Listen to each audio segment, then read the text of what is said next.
Hello students, स्वागत है आपका बास मैथमेटिक्स क्लासेस में।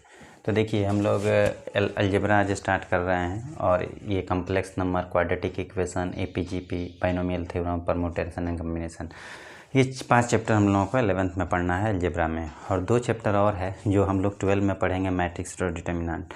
और ऑफलाइन क्लास जो आपका चल रहा है वो आपका 3 दिन ट्रिग्नोमेट्री चलता है जो कि ख़त्म होने वाला है, और 3 दिन 12 चलता है, ये कोऑर्डिनेट चलता है। तो उसमें आप लोगों को कोऑर्डिनेट पढ़ रहे हैं, वो भी एक चैप्टर हो गया, उसमें भी सेकंड स्ट्रेट लाइन स्टार्ट करेंगे।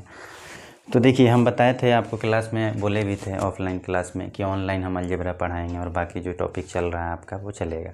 तो हम लोग इसमें पहला चैप्टर आज कम्प्लेक्स नंबर स्टार्ट करेंगे और उसके बाद क्वाड्रेटिक इक्वेशन बना पढ़ाएंगे, एपीजीपी, बाइनोमियल थ्योरम और परम्यूटेशन एंड कॉम्बिनेशन। तो चलिए हम लोग आज पहला टॉपिक स्टार्ट करते हैं, कम्प्लेक्स नंबर।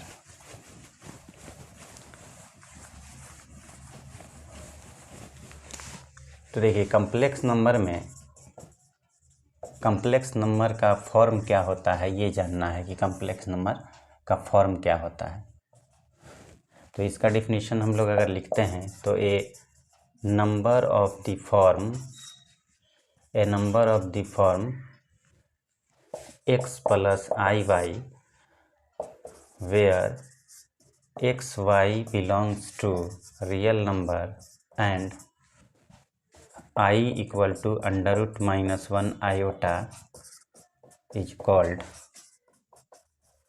complex number।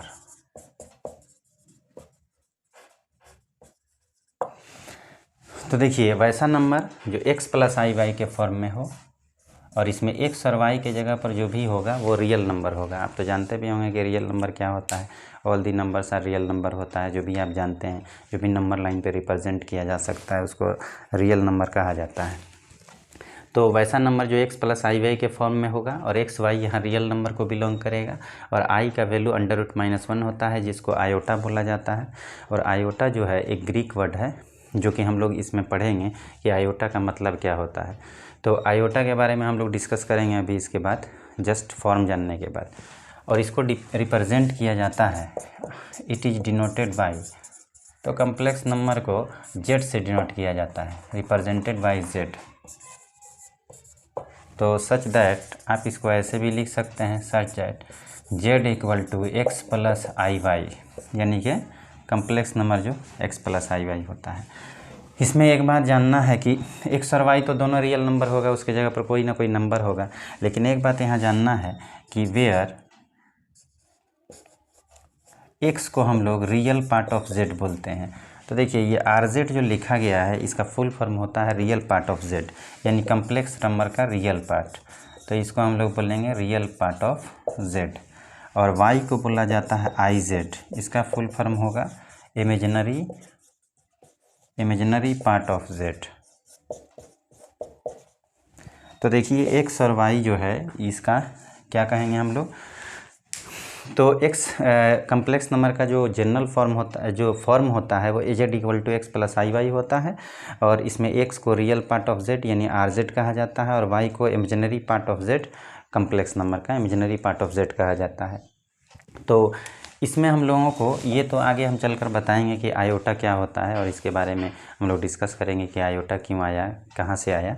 फिलहाल हम लोग ये जानेंगे कि अभी फॉर्म क्या है। तो z x plus i Y form है कम्प्लेक्स नंबर का। तो ये हम आपसे पूछेंगे कि अब बताइए कि z equal to 2 plus 3i ये कम्प्लेक्स नंबर है कि नहीं। तो ये आपको पता है कि कम्प्लेक्स नंबर होगा, क्योंकि x के जगह पर 2 है और y के जगह पर 3 है, और इसी को हम लोग रियल पार्ट ऑफ z, इसको बोलते हैं रियल पार्ट ऑफ z, और इसको बोलते हैं हम लोग इमेजिनरी पार्ट ऑफ z, जो कि RZ या IZ से रिप्रेजेंट किया जाता है। जैसे सेकेंड एग्जाम्पल हम लोग लेते हैं, z equal to 2 minus 3i। तो यहाँ x के जगह पर क्या है, 2 है, y के जगह पर क्या है, -3 है। तो ये भी एक कम्प्लेक्स नंबर है, ये भी एक कम्प्लेक्स नंबर है। थर्ड नंबर अगर एग्जांपल लेते हैं, z equal to 3 -3 minus i, ये भी एक कम्प्लेक्स नंबर है। कैसे, x के जगह पर -3 है, y के जगह पर -1 है, i तो रहेगा ही। तो ये हमारा कम्प्लेक्स नंबर का फॉर्म हुआ कि वैसा फॉर्म जो x प्लस आई वाई के फॉर्म में लिखा जाए और एक्स वाई की जगह पर कोई भी रियल नंबर हो सकता है, वो चाहे कोई हो, और आई को आयोटा कहा जाता है जिसका वैल्यू √-1 होता है, is called complex number. It is denoted by z, और z equal to x plus i y हो गया। इसमें अभी हम बताए हैं कि x को रियल पार्ट ऑफ z कहा जाता है, यानी कम्प्लेक्स नंबर का रियल पार्ट कहा जाता है, और y को इमेजिनरी पार्ट ऑफ z कहा जाता है, यानी इमेजिनरी पार्ट ऑफ z का मतलब कम्प्लेक्स नंबर का इमेजिनरी पार्ट। आप कुछ एग्जांपल इसमें देखें कि z इक्वल टू 2 + 3i है, तो इसमें x का वैल्यू 2 है और y का वैल्यू 3 है, और x को रियल पार्ट ऑफ z यानी 2 को रियल पार्ट ऑफ z बोलेंगे, और इमेजिनरी पार्ट ऑफ z इसको iz को बोलेंगे। यहाँ z इक्वल टू 2 - 3i लिखा है, तो x का वैल्यू 2, y का वैल्यू -3। तो आपको हमेशा याद रखना है कि रियल पार्ट ऑफ z क्या होता है, जो बिना i के रहता है, विदाउट i के साथ जो रहेगा वो रियल पार्ट ऑफ z है, और जो i के साथ नंबर होता है वो इमेजिनरी पार्ट ऑफ z है। तो इसमें x equal to 2 real part of z हुआ, यानी कम्प्लेक्स नंबर का रियल पार्ट हुआ, और y जो है -3 है, ये इमेजिनरी पार्ट ऑफ z हुआ। z इक्वल टू -3 - i, तो x इक्वल टू -3 है, y इक्वल टू -1 है। तो ये आप समझ गए होंगे, उम्मीद करते हैं। इस पर और भी एग्जाम्पल हम लोग अभी करेंगे, तो इसको आप नोट डाउन कर लीजिए।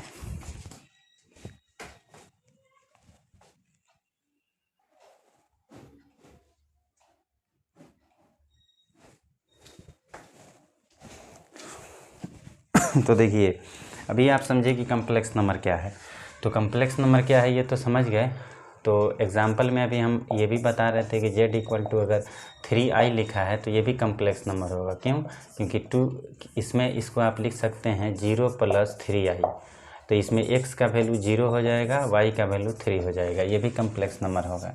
Second example, z equal to 5। तो अगर कोई नंबर केवल लिखा हुआ है 5 और इसमें i नहीं है, तो ये आप समझ रहे होंगे कि i क्या होगा। ये लिखा जा सकता है 5 + 0i, तो ये भी एक कम्प्लेक्स नंबर होगा। क्यों? क्योंकि x के जगह पर 5 है और y के जगह पर 0 है। थर्ड नंबर आप एग्जांपल ले सकते हैं, z इक्वल टू -6, ये भी कम्प्लेक्स नंबर है क्योंकि -6 + 0i। आप फोर्थ एग्जांपल ले सकते हैं, z इक्वल टू -3i, ये भी कम्प्लेक्स नंबर है, 0 - 3i। तो इसमें आपकी बार x का वैल्यू 0 है, y का वैल्यू -3 है।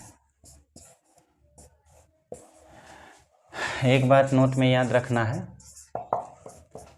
कि if real part of z equal to 0, अगर किसी कम्प्लेक्स नंबर का रियल पार्ट 0 हो जाता है तो देन z इज़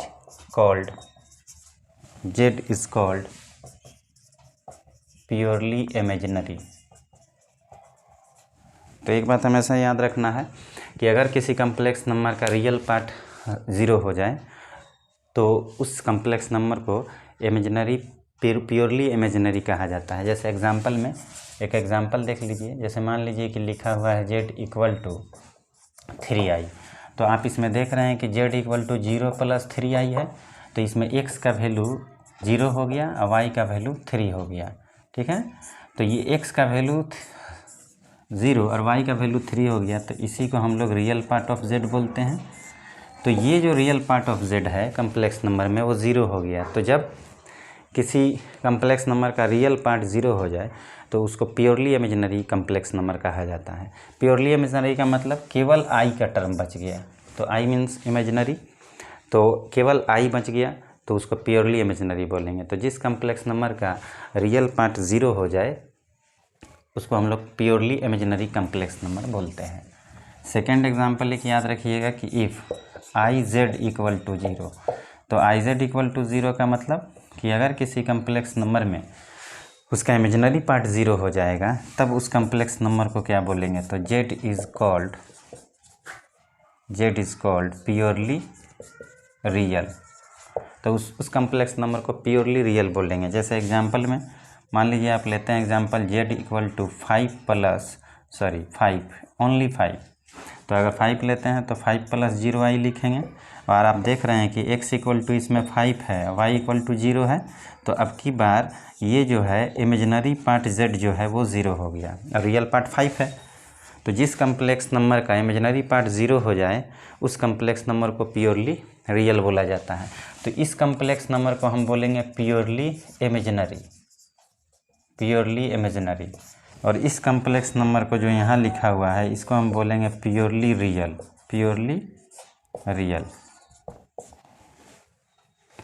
तो अभी तो कम्प्लेक्स नंबर का फॉर्म आप समझ गए कि कम्प्लेक्स नंबर का जो फॉर्म होता है वो x + i y होता है। i को आयोटा कहा जाता है जिसका ग्रीक वर्ड होता है मतलब होता है, और इसका मतलब भी हम बताएंगे आगे चलकर। और उसका फॉर्म x + i y होता है। x को रियल पार्ट ऑफ z कहा जाता है, y को इमेजिनरी पार्ट ऑफ z कहा जाता है।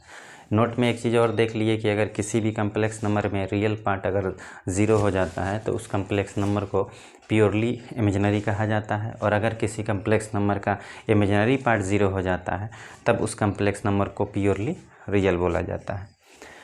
तो ये हमारा अभी तक का टॉपिक है जो कि कम्प्लेक्स नंबर को डिफ़ाइन करता है। इसके आगे अभी हम लोग और पढ़ेंगे, इसको नोट कीजिए।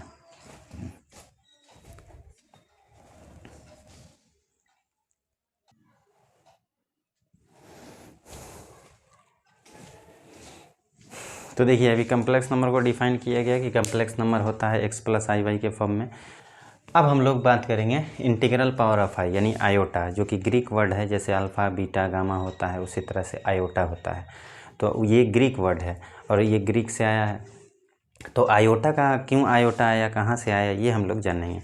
तो देखिए एक चीज़ एग्जांपल हम लेते हैं यहाँ कि जैसे x² = आपका 4 है, तो आप यहाँ वैल्यू क्या लिखते हैं, +-2 होता है।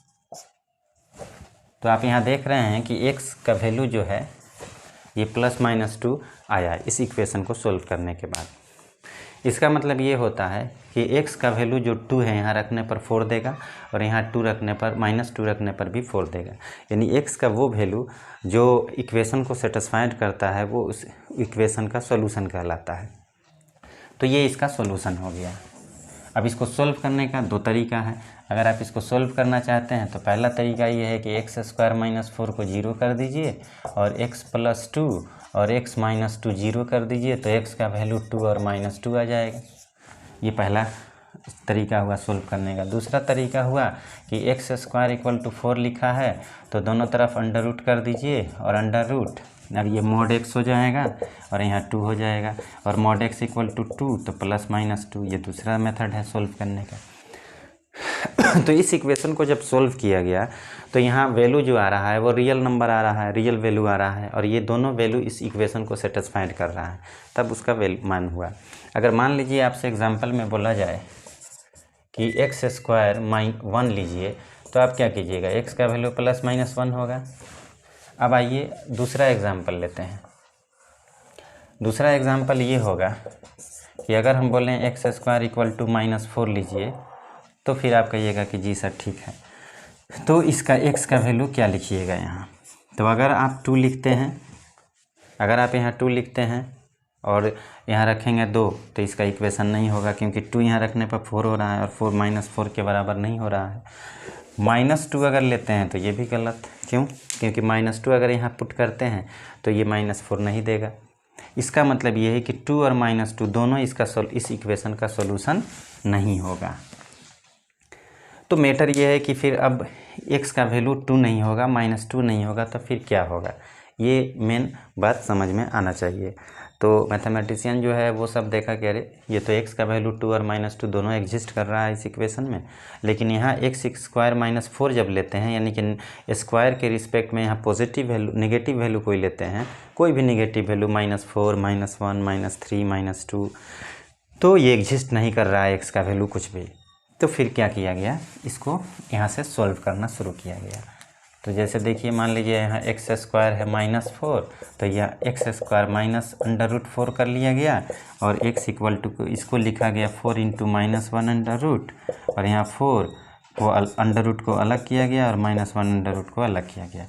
क्यों, क्योंकि -4 अंडर रूट का कोई वैल्यू आप जानते ही नहीं हैं। अंडर रूट 4 का वैल्यू आप जानते हैं कि 2 होता है, और ये जो है इसी को हम लोग क्या किए कि i मान लिए, और i जो है वो इमेजिनरी नंबर को रिप्रेजेंट करता है। किसको रिप्रेजेंट करता है, इमेजिनरी नंबर को। वो चल के आगे हम लोग बात करेंगे, जो कि कम्प्लेक्स नंबर की तरह ही होता है, या कम्प्लेक्स नंबर को भी रिप्रेजेंट करेगा ये। तो जिस नंबर के साथ आई लगा रहता है वो इमेजिनरी नंबर कहलाता है और कम्प्लेक्स नंबर भी कहलाता है। और आप पढ़े होंगे जिस नंबर के साथ आई नहीं लगा भी है तो वो कम्प्लेक्स नंबर होगा लेकिन इमेजिनरी नंबर नहीं होगा। तो इमेजिनरी नंबर होने के लिए आई का होना मस्ट है। तो यहीं से एक नए नंबर का क्रिएशन हुआ और उसका नाम पड़ा इमेजिनरी नंबर। अब ये आई यहाँ रख देंगे तो ये 2i होगा। अब देखिए यहाँ जो है एक्स स्क्वायर इक्वल टू -4 है। अब यहाँ जो x का वैल्यू ये आया है 2i जो कि इमेजिनरी नंबर कहला रहा है। अगर हम इसको यहाँ रखेंगे 2i और द होल स्क्वायर और इसको सोल्व करेंगे तो ये -4 के इक्वल हो जाएगा। और ये आप जान रहे हैं कि i का वैल्यू यहाँ क्या हो गया, √-1 हो गया। तो अगर हम स्क्वायर करेंगे दोनों तरफ तो i का स्क्वायर -1 हो जाएगा। तो यहाँ हम क्या करेंगे 4i स्क्वायर कर देंगे, 2 का स्क्वायर और i का स्क्वायर, तो 4 × -1 तो ये कितना देगा -4। देखिए आ गया। तो कहने का मतलब ये है कि x स्क्वायर इक्वल टू 4 अगर है और वो पॉजिटिव वैल्यू अगर यहाँ है तब x का वैल्यू यहाँ रियल नंबर देगा। लेकिन अगर x स्क्वायर -4 है, -9 है, यहाँ निगेटिव साइन है तो वो इमेजिनरी नंबर देगा या कम्प्लेक्स नंबर देगा। तो imaginary number must be imaginary. अगर आई लगा हुआ है तो मस्ट बी इमेजिनरी और आई नहीं लगा है तो वो कम्प्लेक्स होगा। और इमेजिनरी अगर आई लगा है तो इमेजिनरी तो होगा ही। तो ये हमारा मेन टॉपिक था कि आई कहाँ से आया। तो आज हम लोग बात करेंगे कि आई पर पावर अगर 2024 है तब इसका वैल्यू कैसे निकलेगा। क्यों? क्योंकि जब हम कम्प्लेक्स नंबर पढ़ रहे हैं तो कम्प्लेक्स नंबर जब भी फॉर्म हम लिखेंगे तो कम्प्लेक्स नंबर का जो फॉर्म होता है वो x + i/y होता है। तो ये तो हमेशा आई इसमें कहीं ना कहीं आएगा। तो देखिए कम्प्लेक्स नंबर और इमेजिनरी नंबर में कोई डिफरेंस नहीं है। कम्प्लेक्स नंबर जो होता है वो all the imaginary number are complex number but some complex number are not an imaginary number. यानी कि सारे इमेजिनरी नंबर जो हैं वो कम्प्लेक्स नंबर होंगे लेकिन कुछ कम्प्लेक्स नंबर इमेजिनरी नंबर नहीं होंगे। जैसे मान लीजिए कि आपका ये नंबर है z = 5 तो ये कम्प्लेक्स नंबर होगा, कम्प्लेक्स नंबर होगा लेकिन इमेजिनरी नंबर नहीं होगा क्योंकि इसके साथ आई नहीं लगा है। दूसरे में आते हैं 5i। अब ये 5i लगा हुआ है तो ये जो है कम्प्लेक्स नंबर है लेकिन इमेजिनरी नहीं है। लेकिन ये 5i लिखा है ये कम्प्लेक्स नंबर भी है और इमेजिनरी नंबर है। यानी इमेजिनरी आई होना ज़रूरी है इमेजिनरी नंबर होने के लिए। और अगर आई लगा है तो इमेजिनरी कम्प्लेक्स तो होगा ही, इमेजिनरी भी होगा। तो ये हमारा मेन था कि आई कहाँ से आया और ये कैसे क्रिएट हुआ। तो अब हम लोग आगे बढ़ेंगे और इंटीग्रल पावर ऑफ आई के बारे में जानेंगे और ये जानेंगे कि आई पर पावर 2024 है 2024 या आई पर पावर कोई भी इंटीजर मान है इंटीजर तो उसका वैल्यू हम लोग कैसे फाइंड आउट करेंगे ये हम आगे देखेंगे।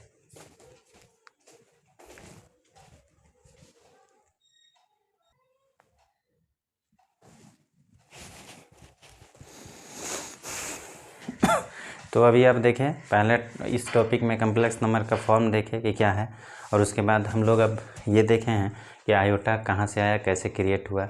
और आप अभी देखे थे कि आयोटा का जो वैल्यू होता है, आयोटा का जो वैल्यू होता है वो i√-1 होता है।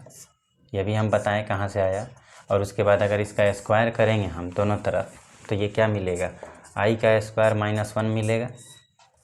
तो देखिए आपको अगर किसी भी आई का कोई भी वैल्यू अगर इंटीजर हो उसका वैल्यू निकालना हो, जैसे मान लीजिए एग्जांपल लेते हैं 24, तो इसका वैल्यू अगर निकालना हो तो अभी आपको फ़िलहाल आई पर पावर 0 से लेके आई पर पावर 5 तक के वैल्यू को आपको याद रखना होगा।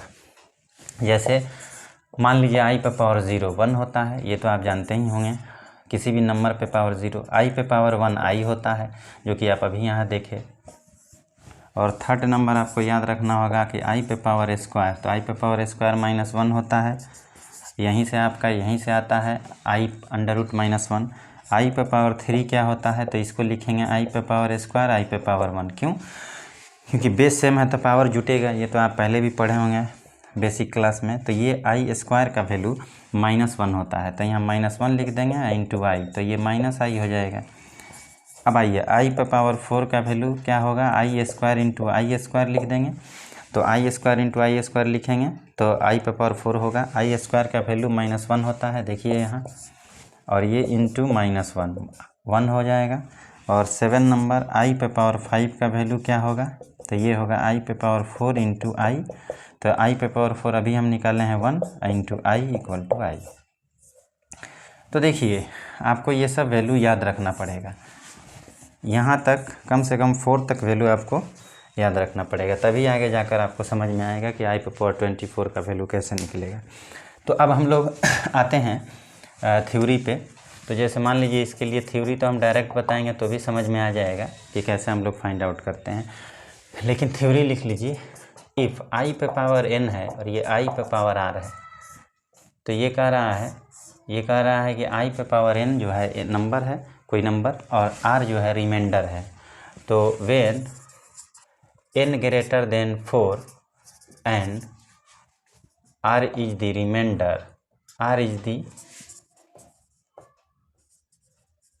Reminder, then n is divided by 4। देखिए ये थ्योरी एक है, ये कह रहा है, थ्योरी कह रहा है कि i पे पावर n, i पे पावर r दोनों बात इक्वल है। When n greater than 4, n का वैल्यू अगर 4 से बड़ा है और r यहाँ रिमाइंडर है, तो then n is divided by 4, यानी हम n को 4 से डिवाइड कर देंगे। जैसे एग्जांपल लेते हैं, जैसे मान लीजिए i पे पावर 32 है, तो आप एक काम करेंगे, इसका वैल्यू अगर निकालना हो तो i पर पावर चाहे कुछ भी हो, i पे पावर कोई भी वैल्यू हो, इंटीज़र होना चाहिए। तो अगर इंटीज़र है जैसे -4, 4 या उससे ज़्यादा, जैसे 32 है, तो कोई भी वैल्यू हो हमेशा 4 से डिवाइड करेंगे जो दिया गया पावर है। तो ये कितना हो जाएगा, एक ही बार में कट जाएगा। रिमाइंडर यहाँ क्या हुआ, 0 हुआ। तो यहाँ क्या करेंगे कि ये n का वैल्यू है और यहाँ होता है i पे पावर 0 मतलब r। तो देखिए n यहाँ 34 था, इसमें 4 से डिवाइड किए, रिमाइंडर 0 आया, तो i पे पावर 0, यानी i पे पावर 32 इक्वल टू i पे पावर 0, दोनों बात इक्वल होता है। तो ये बराबर है, तो i पे पावर 0 का वैल्यू क्या होगा, 1 होगा। इसका मतलब ये है कि i पे पावर 32 का वैल्यू 1 हो जाएगा। जैसे मान लीजिए i पे पावर 2024 का वैल्यू हम लोगों को प्राप्त करना है, या 2023 का जो कि आने वाला है। तो 2023 का वैल्यू हम लोगों को अगर फाइंड आउट करना है तो क्या करेंगे, 4 से डिवाइड करेंगे 2023 में, और आपको रिमाइंडर हमको लग रहा है 3 आएगा, हमको तो लग रहा है कि 3 आएगा रिमाइंडर। हाँ ठीक है, एक बार तो एक ही बार 5 का 20 कट जाएगा, फिर 5 का 20 होगा तो 3 आएगा। तो रिमाइंडर हमारा 3 हो रहा है, तो हम इसको लिख देंगे i पे पावर 3।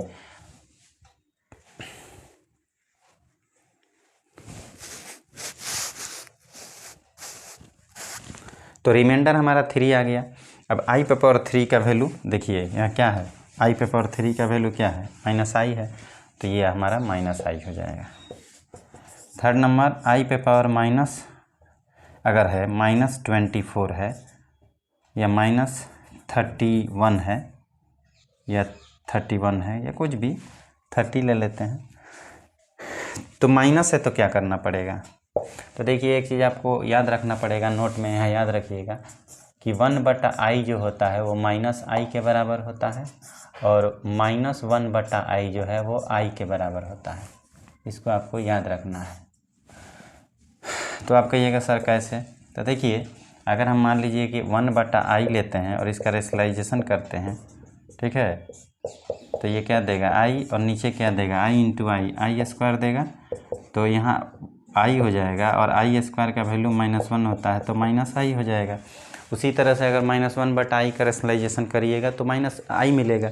तो याद रखना है कि 1/i जो है वो -i होता है, और -1/i i होता है। वो कैसे, तो 1/i को लिए i से रेशनलाइजेशन किए, तो 1 इंटू आई, और i इंटू आई²। तो अब i² का वैल्यू जो है -1 होता है, तो 1/-1 -i। अब हम इसको लेते हैं, तो यहाँ देखिए पावर चाहे निगेटिव हो या पॉजिटिव हो, उससे हमको मतलब नहीं है, हमको 4 से डिवाइड करना है। तो 30 में अगर 4 से डिवाइड करते हैं तो रिमाइंडर हमारा कितना आएगा, माइनस तो रहेगा ही, 30 में डिवाइड करेंगे 4 से तो रिमाइंडर कितना आएगा, आप समझ ही रहे होंगे, 2 आएगा। तो यहाँ हम 2 लिख देंगे। अब हम क्या करेंगे कि i पे पावर -2 है, इसका वैल्यू हम नहीं जानते हैं, तो हम इसको क्या करेंगे 1/i पे पावर स्क्वायर कर देंगे, क्योंकि आप जानते भी होंगे कि x पे पावर -1 1/x पे पावर n हो जाता है। तो i-2 1/i² हो गया। अब हम क्या करेंगे कि 1/ लिख देंगे, और i² का वैल्यू क्या होता है, -1 होता है, तो -1 यहाँ लिख देंगे, तो -1 हो जाएगा आंसर।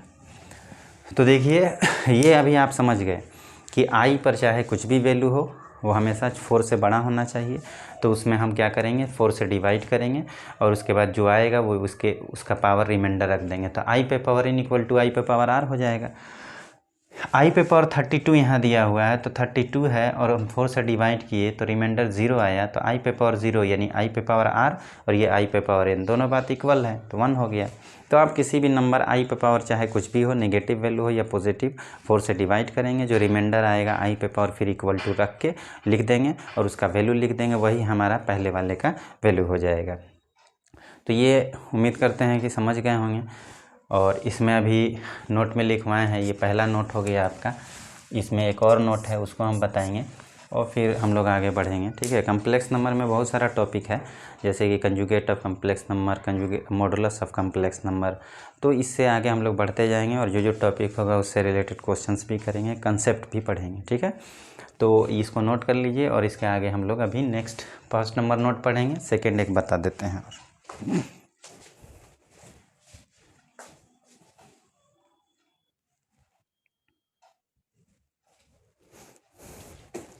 तो देखिए अभी हम लोग पढ़े हैं कि कम्प्लेक्स नंबर पढ़े, उसके बाद आयोटा के बारे में पढ़े, फिर आयोटा पर पावर, अगर आई पर पावर चाहे कुछ भी हो तो उसका वैल्यू कैसे निकालते हैं ये पढ़े।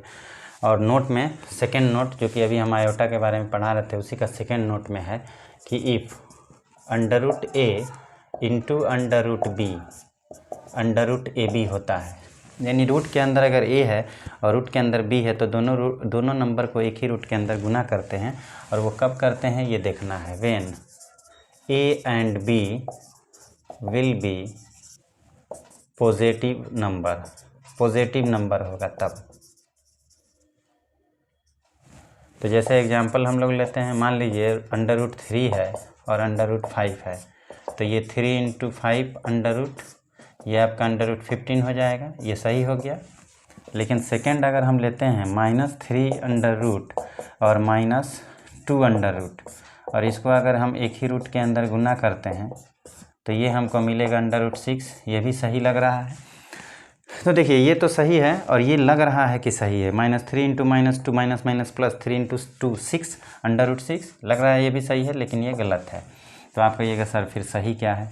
तो देखिए पहले हम एग्जांपल एक चीज़ बताते हैं कि -√5 को क्या लिखेंगे और उसके बाद हम बताएंगे कि इसको क्या सही लिखते हैं। तो √-5 में क्या होगा, 5 इस तरह से लिख दीजिए। पहले इसको सोल्व करना सीखिए, √-5 को कैसे सोल्व करेंगे। फिर हम लोग 2 टर्म रहेगा एक साथ मल्टीप्लाई में, तब कैसे सोल्व करेंगे, ये 3 टर्म। तो ये 5 × -1 हो गया, तो √5 इसको लिख दीजिए, इसको √-1 लिख दीजिए। देखिए अभी आप पढ़े थे कि i² = -1 होता है और ये भी आप पढ़े कि i = √-1 होता है। तो इसका मतलब ये है कि √-1 जो होता है वो i के इक्वल होता है, ये हमेशा याद रखना है। तो हम यहाँ क्या लिख देंगे, √5 लिख देंगे और इसके बदले क्या लिख देंगे, i लिख देंगे। तो हमारा ये इसका सॉल्यूशन हो जाएगा। जैसे 4th नंबर -2 है तो हम क्या करेंगे, 2 × -1 √ कर देंगे और यहाँ √2 कर देंगे और यहाँ √-1 कर देंगे, तो ये √2i होगा। एक और एग्जांपल देख लीजिए, मान लीजिए आपका लिखा हुआ है -3 या -√36, तो ये √36 × -1 कर देंगे और उसके बाद 36 को अलग कर देंगे और -1 को अलग कर देंगे और ये हो जाएगा 6, ये हो जाएगा 6 और ये हो जाएगा i।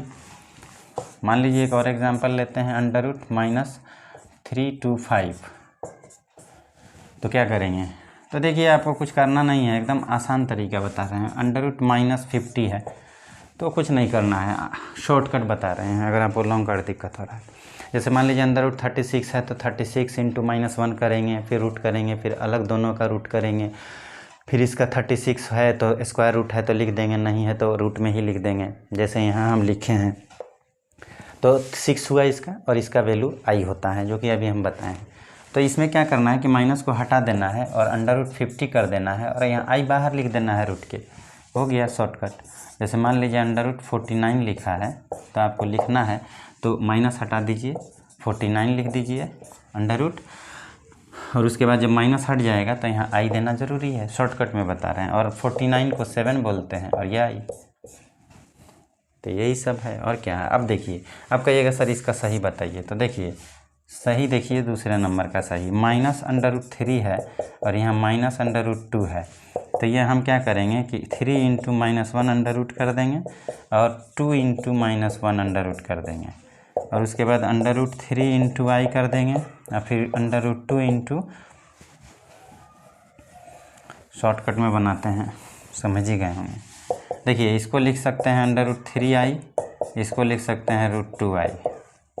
अब ये देखिए ये और ये दोनों रूट के अंदर गुना हो सकता है, तो 3 × 2 √ हो जाएगा और i × i हो जाएगा i × i² तो अब हम लिख देंगे √6, इसको लिख देंगे √6, i × i क्या हो जाएगा i²। तो √6 लिखने के बाद अब -1 लिखेंगे i² का वैल्यू, कहाँ से, यहाँ से, तो ये हो जाएगा -√6। एक और एग्जांपल देख लीजिए। मान लीजिए आपको एग्जांपल में मिल जाए कि √-5 × √-3, तो कैसे करेंगे। तो देखिए √5i लिख देंगे। अब इसका तो फाइंड आउट करना मान बता चुके हैं, आपको ऐसे ही करना है। जैसे √-5 है तो ऐसे करेंगे तो √5 आएगा ना, तो उसी तरह से हम डायरेक्ट लिख दे रहे हैं और यहाँ √3i हो जाएगा। अब ये 5 × 3 कर देंगे और i × i² हो जाएगा, तो ये 15 हो गया और यहाँ -1, तो -√15 हो जाएगा आंसर हमारा। तो ये हमारा आयोटा से रिलेटेड कंसेप्ट था और इतना आप समझ लीजिएगा और बताइएगा कि कैसे आपको समझ में आया कि नहीं आया, कैसा लगा। और चैनल को सब्सक्राइब कीजिए और शेयर भी कीजिए। और इस पे हम लोग अलजेब्रा टोटल पढ़ेंगे एक एक करके हर कुछ, और इस पर क्रैश कोर्स 12 का भी स्टार्ट करेंगे। जो लोग 12 के स्टूडेंट्स होंगे उनको भी बोलिए कि सब्सक्राइब करें। तो चलिए नेक्स्ट वीडियो में हम लोग मिलते हैं और इसके बाद conjugate of complex number next हम लोग वीडियो में देखेंगे और modulus of the complex number. फिर आगे और भी टॉपिक है बहुत सारा कम्प्लेक्स नंबर में, वो सारा डील करते हुए एग्जाम्पल करते हुए आगे बढ़ेंगे। ठीक है, तो आज के लिए इतना ही, थैंक यू।